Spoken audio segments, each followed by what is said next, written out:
National Security Agency. It's a Nazi term. It's a Nazi term. It was imported into this country.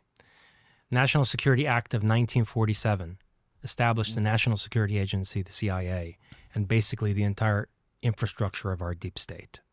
That's also when we changed the name of the Department of War to the Department of Defense. Yeah. Very cute.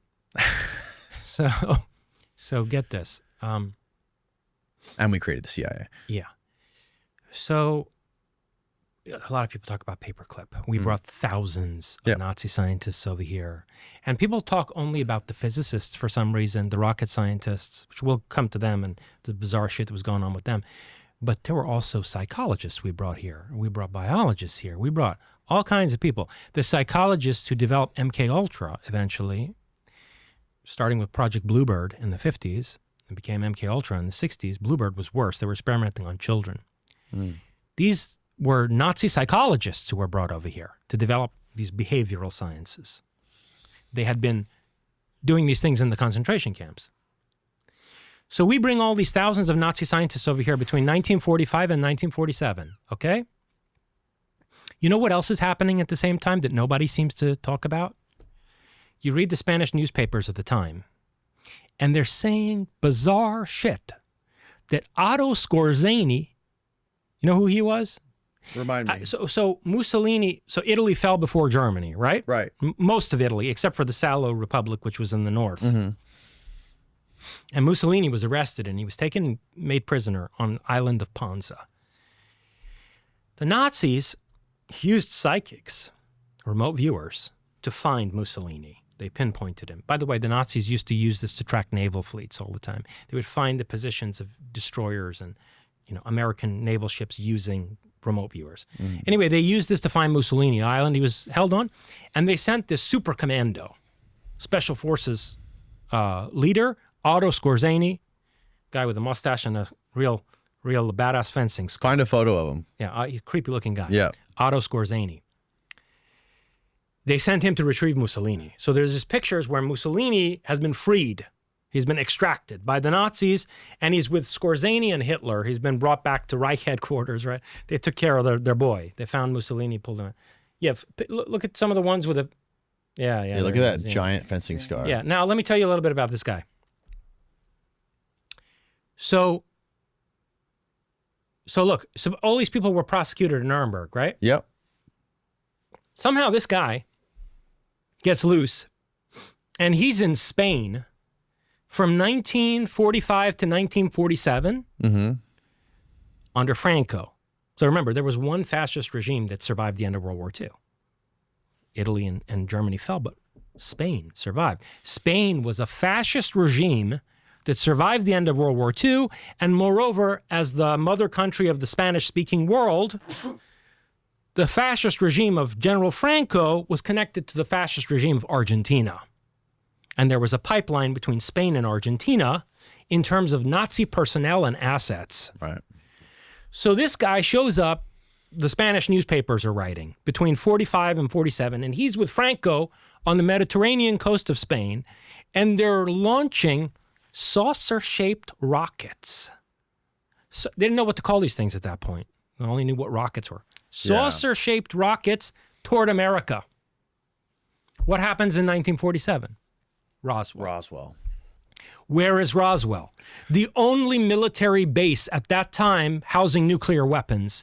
The base from which the Enola Gay flew to drop the bombs on Hiroshima and Nagasaki. Right. Okay? So here's something really disturbing about Roswell. Corso's descriptions. Yeah, exactly. Corso's descriptions don't fit anything from an alien craft, man. The guy was in charge, as he had a foreign technology division of understanding foreign countries' technologies, right? Right. And what did he say was pulled out of the wreckage and then reverse engineered? Velcro, night vision. What else? Was the other Kevlar. one? Kevlar. Come on, man. Aliens coming here from another like star system are using like Velcro and Kevlar and night vision. That's like their state-of-the-art Nobody technology. talks about this stuff. There's a reason why nobody talks about it, Danny. There's a reason why nobody. So how did Corso describe this stuff, and where's it documented for people to read it? Day after Roswell. It's in Day After Roswell. Yeah. And he says Kevlar, night vision. Now, Joseph Farrell wrote a great study of Roswell and other associated incidents in the context of Nazi psychological operations. It's called Saucers, Swastikas, and Psyops. By the way, I have big problems with... By the way, don't think I'm like you're trying to promote Joseph or something. I spent a couple days with the guy. I got big problems with him. He's an Orthodox Christian, high up in the Orthodox Christian apparatus and so forth. So, Joseph Farrell's worldview at a deep level and mine couldn't be more opposed, right? But I have to say he's done some very rigorous research. And the stuff that Farrell... Swastikas, saucers... And Psyops. Squarzani's on the cover of that book, actually. Yeah. Wow. And so Farrell is commenting on Corso and what Corso wrote in Day After Roswell. And he's saying, there's no way this is alien. There's no way this is alien. Nazi technology was anywhere between 5 to 10 years in advance of ours. We know that. We know that looking at the history of technological innovation, for example, in computers, the Nazis had very small transistors already in World War II. It took us another 5 to 10 years to develop those. IBM had a German subsidiary called Dehomag. It was the German branch of IBM.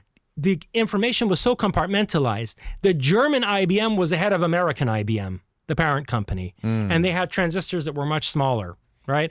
So you can look across all the different fields of technology and see, like, for example, the Germans testing night vision goggles in the African desert in 1942. They were like 5 to 10 years ahead of us. Yeah. Then when you look at the saucer technology itself, electrogravitics and the saucer airframe. Who were the brothers that were working on this stuff? The A. Horton Jacobson brothers. Horton brothers. Yeah. Okay, so when you read the Twining Memorandum, General Nathan Twining's memorandum about the saucers, about flying discs, as they called them in those days, there was a fake version of that was modified and it was leaked in the UFO community, like, I don't know, a couple decades ago. And it changed a few sentences to make it out like Twining thought these were aliens. The original Twining memorandum has since been excavated. And where you read, at the end, when he's drawing his conclusions and making recommendations, he says, basically, this looks a lot like Nazi shit, and we really should find out where the Horton brothers are. Okay? So... Annie Jacobson talks about this a lot in her Area 51 book. Yeah. And I've asked a lot of people about it, and no one seems to buy into it. But I know you're familiar with it. Basically, the idea is that there was... The evidence is very good. Mengele surgically altered some children to go in that thing, and progeria children. It was remote controlled here. Progeria children. Their heads get all swollen up, and they look old, even though they're neotenous looking, but they look old at the same time. Their heads get all swollen. And there was an EG&G engineer who told Annie this, and she goes, why wouldn't you guys make this public if you found out that this was Russian, Stalin flown or Nazi stuff? Like, it would make them look terrible on the world stage. And he said the reason we didn't let it out is because we continued the research. We continued the research. Absolutely. Right. Absolutely. So where is this all coming? The point of departure was our conversation about the deep state. And if there's an entity, as Greer says, and here I agree with him, that's more powerful than all the governments of the world. How did it start? Where did it start? It started here. And it started here because, now, all right, here gets a little bit mind-boggling again. On the one hand, we've imported these thousands of Nazis, and we're engaging them in, let's just say, highly ethically dubious projects, which requires what? It requires a massive state security and classification apparatus to be put in place, right? Which is unconstitutional, according to our Constitution. Government of the people, by the people, for the people. There was that thing, the Bill of Rights, right? So on the one hand, we're bringing all this technical expertise, and the projects they're working on were things they were doing in concentration camps. So we need classification for that. On the other hand, this saucer crashes, and it looks weird. We don't know what it is. Maybe it's alien. We don't know what. But it's definitely a threat to national security. And moreover, the thing crashed next to our only nuclear base at the time. And it's got maybe some deformed children in it. And it's got all this super advanced technology, but still stuff we can understand that we were already working on. Mm-hmm. So you also need security classification for that. So here we have the National Security Act of 1947, which effectively creates the deep state, right? Mm-hmm. But let me, okay, so, all right, I'll finish this point and then I'll go back to talking about the saucer as an engineering design and where it came from. This deep state was already so autonomous from the civilian government of the United States, including our Defense Department, that when von Braun's team was working on the early rockets, the adaptation of the V-2 into a ballistic missile in the 1950s in Texas, the Pentagon officials found out that the Germans were taking classified information to the border and meeting with Nazi officials coming from Argentina and Chile and Paraguay, meeting them in border towns in Mexico, right on the Texas border, and giving them classified information from inside of our programs. So they confronted the German scientists about this, right? They were going to chastise them, whatever. I don't know. What could they do? Right. Revoke their clearances? Well, who's going to build this shit, right? But, they get on their case about it. Guess what the next thing that happens is? Oops, the Germans misdirected their missiles and they landed in Mexico. They shot some ballistic missiles into Mexico. As a way to say to the Pentagon, don't fuck with us. You fuck with us again, we'll start a war with Mexico. So already by the 1950s, they had their hands on the balls of the U.S. government to that extent. This is why you have Eisenhower coming out and making that statement as he leaves office, warning about the military-industrial complex that's gotten out of hand and they're a threat to our democratic society, etc. Because he knew this stuff. And I'm convinced the main reason, now Kennedy made a lot of enemies for a lot of reasons. The Kennedy brothers did, because they were, engaged in prosecuting the mafia and, there was the whole Cuban angle with the Bay of Pigs fiasco. Yep.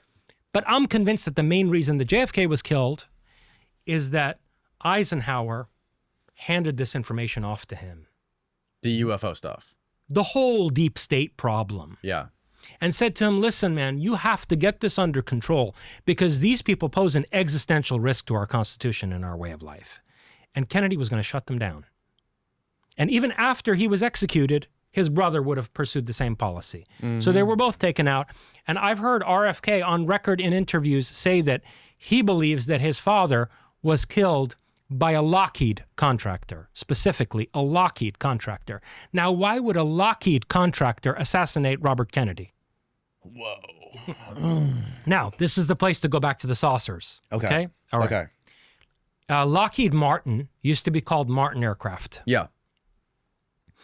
In 1953, there were all these stories that came out in mainstream news publications about how these aerospace, they were called aircraft companies in those days. Aircraft companies have developed the G engine, and they're about to roll off the assembly line, craft that can defy gravity and get you from New York to Australia in an hour. There were all these stories about this stuff. And they quoted the chairman of Martin Aircraft, Lear, Convair, bunch of companies, handful of companies. And the only one of those that's still active in the defense industrial scene is Martin Aircraft, which became Lockheed. Okay? Okay. And then by 1955 or so, the story disappears. The story disappears. And it's at the same time, between 53 and 55, where these chairmen of these aeronautical engineering companies are making these statements, that you have physicists holding conferences about cracking gravity. Right. Okay? Yep. So the United States cracked gravity circa 1955. Right. Townsend Brown was also developing, this polarization effect. Bryce DeWitt, Lewis Whitten. Yes. Ed Whitten. The other company that has some of this tech is Northrop, which designed the B-2 bomber, right? Which some people say the B-2 is a reference to the Brown-Byfield effect, right? That can basically augment the propulsion of an aircraft by lowering the effect of gravity on the aircraft. Yeah, with ion wind. Yes. Yeah. And so by 1955, they figured this shit out. Mm-hmm. And then it went black. Now, let me ask you something. If we're looking at Kevlar, Velcro, night vision, lasers, transistors, and we see that in all these areas, Nazi Germany was about a decade ahead of us. Mm-hmm. And we cracked electrogravitics in 1955. When did they crack it? There are reports that, okay, so there was a think tank in Prague under the direction of General Hans Kammler. It was a Nazi scientific working group. And I think it was based in Prague because they were collaborating with the Italians on this. The Italians were a junior partner, and they wanted a country that was sort of nominally not Germany, right? Mm-hmm. Basically under Nazi control. And there are people who claim that Otto Skorzeny, remember Otto Skorzeny? Yeah. He came to the facility in Prague in 1944, toward the war's end. And he saw that the scientists working under General Kammler had developed a circular disc-shaped airframe that was tremendously aerodynamic in its performance. And it had a number of interesting features to it. One is it had these vents that suction the boundary layer. It's called suctioning the boundary layer, where, right, air resistance develops around the edges of any airframe, like an airplane or anything that has sharp edges to it. Mm-hmm. And so, first of all, by making a saucer-shaped craft, you're already reducing air resistance. Then they had suction vents that would suck in the boundary layer and redirect that airflow into the propulsion system. They also developed a kind of metal that was perforated. They called it Luftschwamm, flying foam. And it was a special kind of metal that had lots of tiny holes in it. They would also allow air to pass through. It was a very light metal, mm-hmm, which further reduced air resistance. Mm. The same think tank, the Kammler staff in Prague, was working on this 9 to 12 foot tall acorn-shaped or bell-shaped reactor. It was a Nazi bell. Yes, it was a mercury-thorium reactor whose purpose was to generate more energy than is put into it. It was constantly powered by AC energy with big cables and intermittently shocked with direct current. And it would counter-rotate drums filled with mercury and thorium isotope inside of the shell of this device. And what they realized in the Kammlerstab was we could take this thing and put it inside the saucer. Originally, the saucers were powered by rotating jets. Mm-hmm. And so we could take this magnificently aerodynamic airframe and take this reactor and put it inside it as a power source. And there's your electrogravitic saucer. Invented in Nazi Germany, 1944-45. We cracked the same engineering problems and propulsion issues in 1955. So what does that tell you about all the rest of the stuff that was discovered in Roswell? It fits the pattern of the Nazis cracking this a decade earlier than we were there, scientifically and technologically. And by the time we were there in 55, this deep state, run by Nazis, already had its hand around the balls of the civilian government of the United States and had already set up the national security state to sequester this information.